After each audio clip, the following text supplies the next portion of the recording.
خانه رفعت هاشیمووا را 5 سال پیش شکستند و عائله 10 نفره او را کوچاندند تا میدان بنیادی شهرک چینی را فراهم سازند. گفتند به زودی صاحب خانه نو می شوند. نبیره های او در خانه اجاره به دنیا آمدند و رهگردان شدند. مقصدی ما همین خواهشامو که یعنی 32 تا عائله با وقت پشت خانه‌مای تیان ما دیگه حکومت به جنجال ما نرویم، مثلا پول مبلغ تید مثلا خانه و یاردم تیتون گفته ما نرویم. ما فقط خواهشی ما همین که ما هم خانه به دردال شویم به وقتتر. اکنون 5 سال گذشت علاقه همه شرایط همین. با گفته خانم هاشیمووا پول منزل اجاره آنها را حکومت می‌دهد ولی گاه‌ها با تأخیر.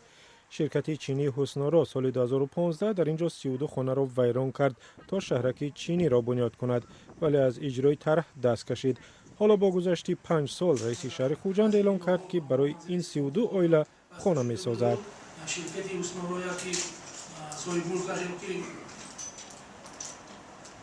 راهبر اساسی شهروندان چین بودن با سبب‌های تکنیکی این بینای ساخته نتوانستند از سبب بلند بودن آب زیر زمینی و دیگر مسائل. مسائل دیگری حل نشده بین مقامات تاجیک و شرکت چینی معلوم نیست و همین گونه ضرری که از این طرح اجرا نشده پیش آمد.